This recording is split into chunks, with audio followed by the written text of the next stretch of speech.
کیا حضرت محمد صلی اللہ علیہ وسلم انسانی تاریخ میں واقعی صرف ایک ہی شخص تھے جو وقت کا سفر کرنے والے تھے؟ اس سوال کا جواب دینے سے پہلے میں آپ کو ایک کہانی سناتا ہوں۔ مارچ 2003 میں FBI نے ایک شخص کو گرفتار کیا جس کا نام اینڈریو تھا، اور جو کچھ اس کے بعد ہوا اس نے سب کو حیرت میں ڈال دیا۔ اینڈریو صرف خوش قسمت نہیں تھا، وہ حیرت انگیز طور پر بے پناہ قسمت والا تھا۔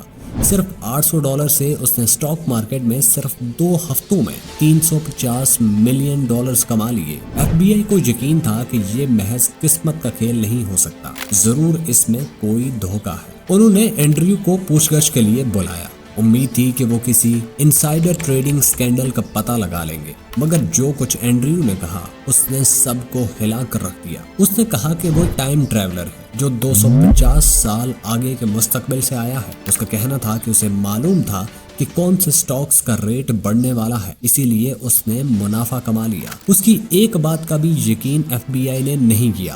انہوں نے اور گہرائی سے انویسٹیگیشن شروع کی۔ یقین تھا کہ وہ جھوٹ کو پکڑ لیں گے، مگر چیزیں اور بھی عجیب ہوتی چلی گئی۔ دسمبر 2002 سے پہلے اینڈریو کا کوئی ریکارڈ موجود نہیں تھا، نہ ہی اس کے کوئی برتھ سرٹیفکیٹ تھا اور نہ کوئی باقی کارڈ۔ 3 اپریل کو اینڈریو کو کورٹ میں پیش ہونا تھا، مگر سوچئے کیا ہوا، وہ غائب ہو گیا، پوری طرح سے لاپتہ، دوبارہ کبھی نظر نہیں آیا۔ کیا وہ واقعی ایک ٹائم ٹریولر تھا؟ کیا وقت کا سفر واقعی ممکن ہے، یا یہ صرف فلموں اور کہانیوں کی بات ہے؟ اور سب سے اہم بات، کیا حضرت محمد صلی اللہ علیہ وسلم واقعی صرف ایک ہی شخص تھے جو وقت کا سفر کرنے والے تھے؟ اس ویڈیو میں ہم وقت کے سفر کا تجزیہ کریں گے، صرف کہانیوں کے ذریعے نہیں بلکہ سائنس کے ذریعے بھی۔ اب چاہے اینڈریو ایک ٹائم ٹریولر تھا یا نہیں، لیکن اس نے ایک دلچسپ سوال کو جنم دیا۔ کیا وقت واقعی اسی طرح چل سکتا ہے جیسے اس نے دعویٰ کیا تھا؟ جی ہاں، یہ ممکن ہے۔ سائنس کا کہنا ہے کہ وقت ہمیشہ ایک جیسا نہیں رہتا،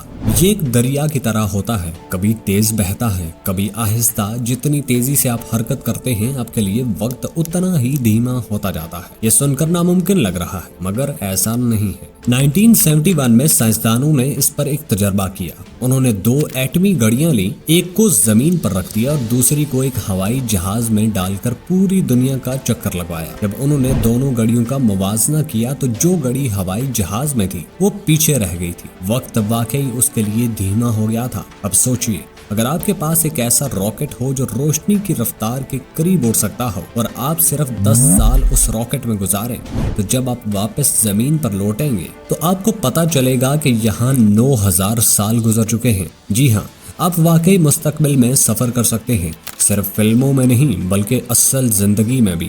مسئلہ صرف یہ ہے، ابھی تک ہمارے پاس اتنا تیز راکٹ نہیں، لیکن شاید آنے والے وقت میں ہو جائے۔ 2015 میں خلاباز اسکاٹ کیلی جب 340 دن خلا میں گزار کر واپس زمین پر آیا تو کچھ حیرت انگیز ہوا۔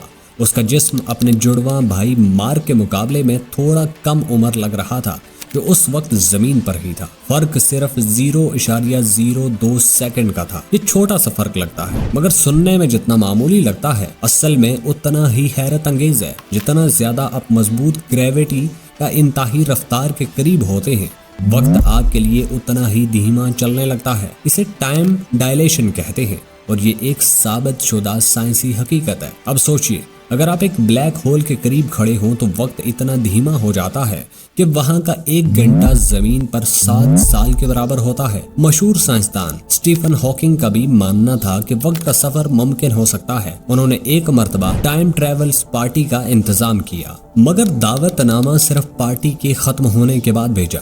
ان کا منطق تھا، اگر وقت کے مسافر واقعی موجود ہیں تو وہ اس پارٹی میں ضرور آتے، مگر کوئی نہیں آیا۔ وقت یہ واقعی اتنا عام نہیں جتنا ہم سمجھتے ہیں۔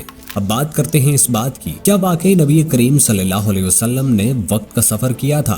یہاں بات اور بھی دلچسپ ہو جاتی ہے۔ اگر میں آپ سے کہوں کہ ایسا ہی کچھ 1400 سال پہلے ہوا تھا، مگر نہ کسی مشین کے ذریعے اور نہ کسی سائنس کے ذریعے بلکہ اللہ کی قدرت کے ذریعے، سوچئے ذرا۔ ایک رات آپ صلی اللہ علیہ وسلم اپنے گھر سے روانہ ہوئے، آسمانوں کا سفر کیا، انبیاء سے ملاقات کی، جنت اور جہنم کو دیکھا، اللہ کے حضور حاضر ہوئے اور پھر واپس اپنے گھر بھی لوٹ آئے۔ یہ سب صرف چند گھنٹوں میں ہوا۔ سن کر ناممکن لگتا ہے نا، مگر بات یہ ہے سائنس بھی اس کے بارے میں